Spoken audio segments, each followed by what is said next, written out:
नमस्कार, आदाब, सत श्री अकाल, जय भीम, जोहार। मेरा नाम है नवीन कुमार। ये ग्राफ देख रहे हैं आप, ये दिखा रहा है कि नरेंद्र मोदी ने देश की अर्थव्यवस्था का क्या हाल कर दिया है। इसको और सीधे शब्दों में कहें तो मोदी ने देश को कैसे रसातल में पहुंचा दिया है। 1996 के बाद पहली बार लगातार 5 महीने गिरा है बाजार, और गिरा नहीं है, धराशायी हो चुका है। एक ही दिन में 7.5 लाख करोड़ रुपए डूब गए निवेशकों के। लेकिन यह केवल अर्थव्यवस्था को ही बर्बाद कर देने का मामला नहीं है, विदेश नीति को भी चौपट कर देने का मामला है, आंतरिक सुरक्षा को भी चौपट कर देने का मामला है। आइए इस वीडियो में इन अंतर संबंधों को समझने की कोशिश करते हैं, लेकिन इसके पहले क्रोनोलॉजी को एक लाइन में समझ लीजिए, बस एक लाइन में। मोदी जी की कृपा से स्टॉक मार्केट और गिरेगा, रुपए के मुकाबले डॉलर और चढ़ेगा, और मीडिया नफरत और बढ़ाएगा। इस बात की केवल कल्पना ही की जा सकती है कि मोदी के यार डोनाल्ड ट्रंप अप्रैल में जब नया टैरिफ लागू करेंगे तो भारतीय अर्थव्यवस्था की हालत क्या होगी। देखिए कि अक्टूबर 2024 से निफ्टी हर महीने गिरावट पर बंद हुआ है। यह 5 महीने में 12% गिर चुका है। पिछले 28 साल में ऐसा पहली बार हुआ है।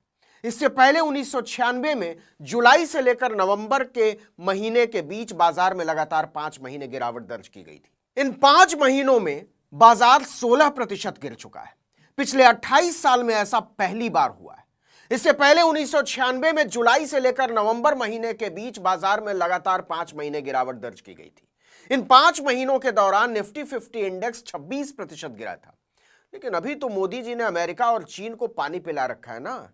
बेंजामिन नेतन्याहू से लेकर जेलेंस्की तक हाथ जोड़े खड़े रहते हैं एक नजर के लिए। तो अब क्या हुआ? वैसे भी जनता की जमीनी हालत से तो मोदी को कभी लेना देना रहा नहीं। मोदी से लेकर निर्मला सीतारमण और अमित शाह तक भुखमरी के हर आंकड़े के सामने बाजार की उछाल ही चमकाते रहे। लेकिन अब उस बाजार ने भी अपने दीवानों को बर्बाद कर डाला है। जरा समझिए कि पिछले 5 महीनों में निवेशकों का कैसे दिवाला निकल गया है। देखिए कि 30 सितंबर 2024 को बॉम्बे स्टॉक एक्सचेंज यानी बीएसई पर लिस्टेड कंपनियों का मार्केट कैप यानी कुल बाजार मूल्य 474 लाख करोड़ रुपए था, और 28 फरवरी को यह घटकर 384 लाख करोड़ रुपए रह गया। यानी 5 महीनों में निवेशकों की दौलत 90 लाख करोड़ रुपए घट गई। औसतन 60,000 करोड़ रोज कम हुई। यह है भारत की तरक्की की रफ्तार, the great Indian growth story. तो ऐसा क्या हो रहा है कि बाजार लुढ़कता जा रहा है? वैसे तो इसके कई कारण हो सकते हैं, लेकिन उन सब कारणों के पीछे जो महाकारण है वो ये कि मोदी पर बाजार को भरोसा नहीं है। मीडिया उन्हें विश्व गुरु साबित करने की नौटंकी करता रहा। लेकिन सच ये है कि दुनिया उन्हें एक विदूषक से ज्यादा नहीं मानती है, क्योंकि बाजार का जो इतना बुरा हाल हुआ है उसकी सबसे बड़ी वजह ही है विदेशी निवेशकों की लगातार बिकवाली, पैसा खींच रहे हैं। दुनिया की नजरों में हमारे विश्व गुरु की साख यह है कि विदेशी निवेशकों ने अक्टूबर 2024 से फरवरी 2025 के बीच यानी केवल 5 महीने में भारतीय बाजार से 3,11,000 करोड़ रुपए निकाल लिए। और अपना पैसा लगाया कहां? वहां जहां मोदी जी के लाल लाल आंख दिखाने से थर थर कांपने लगते हैं शी जिनपिंग। लेकिन धन्ना सेठों ने मोदी की लाल लाल आंख को तरेलते हुए अपना पैसा चीन के बाजार में झोंक दिया। मोदी ने अडानी और माधवीपुरी बुच को बचाने में पूरे लोकतांत्रिक मूल्यों पर बुलडोजर चला दिया और चिल्लाते रहे all is well, all is well, Aamir Khan की तरह। लेकिन निवेशकों ने अपना पैसा खींचना शुरू कर दिया। नहीं सुनी मोदी की, क्योंकि उन्हें भारत की तुलना में चीनी कंपनियों को चलाने की व्यवस्था ज्यादा बेहतर, पारदर्शी और लाभकारी नजर आती है। वहां कोई प्रधानमंत्री या राष्ट्रपति अपने किसी कारोबारी दोस्त को बचाने के लिए देश की अर्थव्यवस्था को ताक पर नहीं रख देता। बाजार के ध्वस्त होने का दूसरा कारण, जिसे मोदी के पाखाने के पानी में लौटते हुए चेले किसी काम का नहीं समझते, और वो है भारी बेलगाम महंगाई। खाने पीने की चीजें महंगी होने से अक्टूबर 2024 में रिटेल महंगाई बढ़कर 6.2% पर पहुंच गई थी। 14 महीने का महंगाई का रिकॉर्ड टूट गया था माता रानी की कृपा से, माफ कीजिएगा, मोदी जी की कृपा से।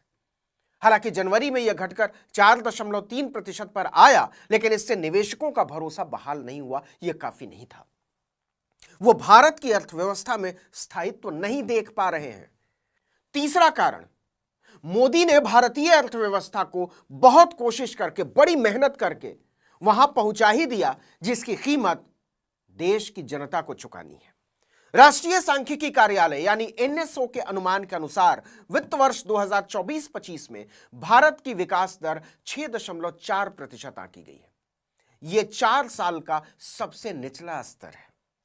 अब ऐसे बाजार में पैसा लगाना बेहद जोखिम भरा है और संस्थागत निवेशकों के लिए तो बहुत ज्यादा जोखिम भरा।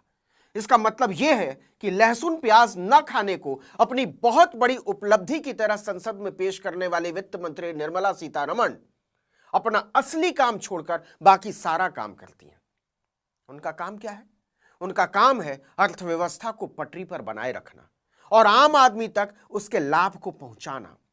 और असर ऐसा है कि 80 करोड़ लोगों को 5 किलो मुफ्त अनाज पर जिंदा रखना पड़ रहा है और प्रधानमंत्री को इसे उपलब्धि की तरह पेश करना पड़ता है। अब एक और वजह पर गौर कर लीजिए, और वो है मोदी के दोस्त डोनाल्ड ट्रंप की भारत को सबक सिखाने की जिद। उन्होंने मोदी के अमेरिका दौरे के समय भी उनके मुंह पर इसका जिक्र किया। वो लगातार रेसिप्रोकल टैरिफ यानी जैसे को तैसा टैक्स लगाने की बात कर रहे हैं। वो कह रहे हैं कि जो देश हमारे उत्पादों पर जितना टैरिफ यानी आयात शुल्क लगाते हैं, हम भी उतना ही लगाएंगे। कनाडा और मैक्सिको पर 25% टैरिफ 4 मार्च से लागू होने जा रहा है। भारत का नंबर अप्रैल में आना है। डोनाल्ड ट्रंप की इस धमकी से बाजार में अनिश्चितता है, भूचाल है। निवेशकों को लग रहा है कि विश्व गुरु मोदी की ऐसी साख नहीं है कि वो ट्रंप के सामने अपने देश के हितों की बात कर पाए। यह बात दुनिया के सामने आ चुकी है, खुल चुकी है कि मोदी की ट्रंप के सामने जुबान नहीं खुलती, चू नहीं कर पाते। आपको यह बात अजीब लग सकती है, लेकिन इसे ऐसे समझिए कि रिलायंस ने दिसंबर में ही रूस से 5 लाख बैरल प्रतिदिन क्रूड ऑयल आयात करने का सौदा किया था। यह डील जनवरी महीने से लागू होनी थी, लेकिन अब यह खटाई में पड़ता नजर आ रहा है, क्योंकि अमेरिका ने रूस की उन तेल वाहक कंपनियों पर प्रतिबंध लगा दिया है जिनके माध्यम से तेल आना था। मोदी ट्रंप से एक शब्द नहीं बोल पाए कि ऐसा मत कीजिए, हमारा बहुत बड़ा नुकसान हो जाएगा, और अगर आप ऐसा करेंगे तो हमें भी आपके बारे में सोचना पड़ेगा। वो जानते हैं कि अगर वो बोल भी देते तो ट्रंप उनकी खिल्ली उड़ाकर निकल जाते। सच ये है कि मोदी ने विदेश मंत्री की कुर्सी के लिए एस जयशंकर जैसा नाकारा नगीना जो नौकरशाही से छांट कर निकाला है, उसने भारत की न केवल बार बार नाक कटाई है, बेइज्जती कराई है, बल्कि उसे खतरे में डाला है। अस्तित्व में आने के बाद पहली बार बांग्लादेश और पाकिस्तान के बीच व्यापार शुरू हुआ और एस जयशंकर टिपिर टिपिर टापते रह गए, जबकि बांग्लादेश का पूरा वजूद ही पाकिस्तान के विरोध पर खड़ा है। नेपाल में चीन का बढ़ता असर और श्रीलंका से भारत के साथ कारोबारी रिश्तों को एक एक करके ठंडे बस्ते में डालते जाना दिखाता है कि भारत के विश्व गुरु को जब नेपाल और श्रीलंका के लोग नहीं सुनते तो अमेरिका की जाने ही दीजिए। फोटो क्लिक करवाने के लिए पीठ पर थपकी मार देने से कोई विश्व गुरु बन जाता तो देश का यह हाल ही क्यों होता। यहां हम जानबूझकर डॉलर के सामने गिड़गिड़ाते हुए रुपए का जिक्र नहीं कर रहे हैं। डर है कि मोदी जी ने ट्रंप की तरफ कहीं लाल लाल आंख करके देख दिया तो वो भस्म ना हो जाए। इस वीडियो में इतना ही, लेकिन अगर आपने आर्टिकल 19 इंडिया को अब तक सब्सक्राइब नहीं किया है तो फौरन कर लीजिए, बेल आइकॉन दबाइए, घंटी जैसी आकृति लाइक कीजिए और कमेंट करके बताइए हमारा वीडियो आपको कैसा लगा। हमारा ट्विटर